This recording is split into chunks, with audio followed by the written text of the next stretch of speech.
कल्पना कीजिए एक ऐसा स्थान जहां एक साथ 10,000 से ज्यादा विद्यार्थी और 1500 से अधिक आचार्य शिक्षा दे रहे हो, जहां प्रवेश पाना इतना कठिन था कि सिर्फ वही अंदर जा सकता था जो विद्वानों की कठोर परीक्षा पास करे, जहां से निकले ज्ञान ने पूरे एशिया और यूरोप तक रोशनी फैलाई। ये स्थान था नालंदा विश्वविद्यालय। पर सोचिए, एक दिन आग की लपटों में ये ज्ञान का महल ऐसे भस्म हुआ कि उसकी राख कई महीनों तक उड़ती रही। कहा जाता है कि नालंदा की विशाल लाइब्रेरी में इतने ग्रंथ थे कि वो 3 महीनों तक जलती रही। आखिर क्यों, किसने जलाया और आज तक ये सवाल क्यों रहस्य बना हुआ है? तो चलिए चलते हैं इतिहास की उस यात्रा पर जहाँ ज्ञान और राजनीति, धर्म और सत्ता, संस्कृति और विनाश आपस में टकराते हैं।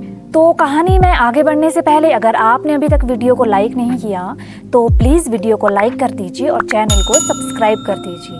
तो चलिए कहानी शुरू करते हैं। नालंदा की नींव 5वीं शताब्दी में लगभग 427 ईस्वी में गुप्त वंश के महान सम्राट कुमार गुप्त प्रथम ने रखी। नालंदा शब्द संस्कृत से आया है जिसका अर्थ है ज्ञान देने में असीमित। शुरुआत में ये केवल बौद्ध शिक्षा का केंद्र था, लेकिन धीरे धीरे यहाँ दर्शन, गणित, ज्योतिषी, चिकित्सा, साहित्य, राजनीति, कला, विज्ञान और खगोल शास्त्र जैसे विषय भी पढ़ाए जाने लगे। परिसर इतना विशाल था कि इसमें 108 मंदिर, 8 बड़े भवन, 10 हॉल, 3 विशाल पुस्तकालय और कई छात्रावास थे। छात्र वहाँ पे पढ़ने के लिए दूर दूर से आते थे, जैसे कि तिब्बत, चीन, Korea, Japan, Indonesia, Mongolia, Sri Lanka और ईरान तक से। यहाँ के पुस्तकालय का नाम था धर्मगज, जिसमें 3 मुख्य खंड थे, रतन सागर, रतन रंजन और रत्नोदधि। इनमें लाखों पांडुलिपियां और ग्रंथ सुरक्षित थे। प्रवेश के लिए ली जाने वाली कठिन परीक्षा में केवल 20-30% बच्चे ही पास हो पाते थे। यहाँ के आचार्य छात्रों से मौखिक वाद विवाद और प्रश्नोत्तर करवाते थे। शिक्षण माध्यम था संस्कृत और पाली भाषा।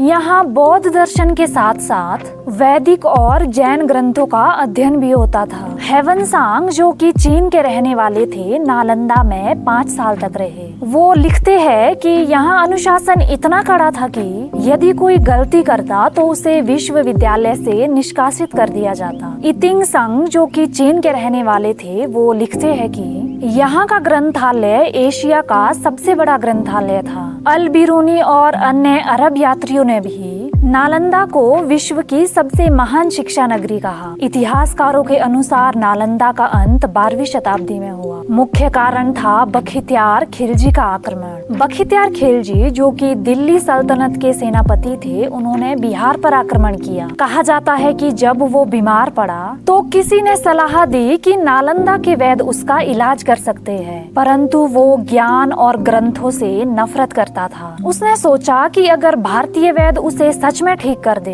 तो ये उसकी सत्ता के लिए खतरा होगा, तो इसीलिए उसने पूरे विश्वविद्यालय को आग लगा दी। नालंदा की लाइब्रेरी धर्मगज में लाखों ग्रंथ थे। कहा जाता है कि ये आग लगभग 3 महीनों तक जलती रही। धुआं इतना था कि कई किलोमीटर दूर से दिखाई देता था। जिन पांडुलिपियों में खगोल शास्त्र, आयुर्वेद, गणित और ज्योतिष की अद्भुत जानकारियां थी, वो हमेशा के लिए नष्ट हो गए। कुछ इतिहासकार मानते हैं कि नालंदा का पतन केवल खिलजी के कारण नहीं हुआ, बल्कि राजनीतिक अस्थिरता और बौद्ध धर्म के पतन से भी जुड़ा था। गुप्त और पाल वंश के बाद नालंदा को शासकों का संरक्षण कम मिलने लगा। धीरे धीरे आंतरिक कमजोरी भी बढ़ी। नालंदा ने दुनिया को बौद्ध धर्म का ज्ञान दिया। तिब्बती बौद्ध धर्म और महायान दर्शन नालंदा से ही फैला। आधुनिक यूनिवर्सिटी जैसे ऑक्सफोर्ड, कैम्ब्रिज नालंदा से प्रेरित होकर बनी। भारत सरकार ने 2006 में नालंदा विश्वविद्यालय को फिर से स्थापित करने की योजना बनाई। 2010 में संसद ने नालंदा विश्वविद्यालय अधिनियम पारित किया। अब यहाँ फिर से एशियाई देशों के सहयोग से शोध और अध्ययन हो रहा है, लेकिन वो प्राचीन नालंदा की भव्यता और रहस्य अब सिर्फ इतिहास में रह गया है। अगर वो ग्रंथ आज हमारे पास होते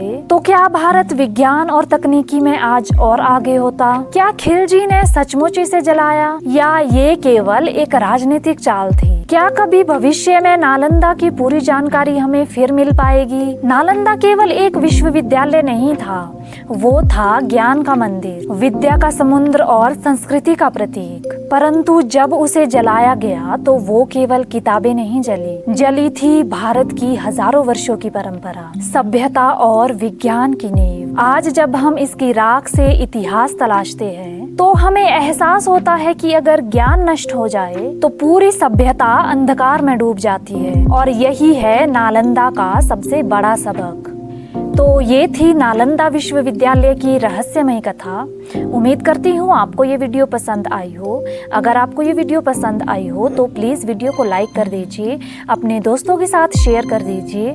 चैनल पर नए हो तो चैनल को सब्सक्राइब कर दीजिए। फेसबुक पर देख रहे हो तो फॉलो ज़रूर करिए। आपसे मिलते हैं एक और इंटरेस्टिंग और ज्ञानप्रद कहानी के साथ।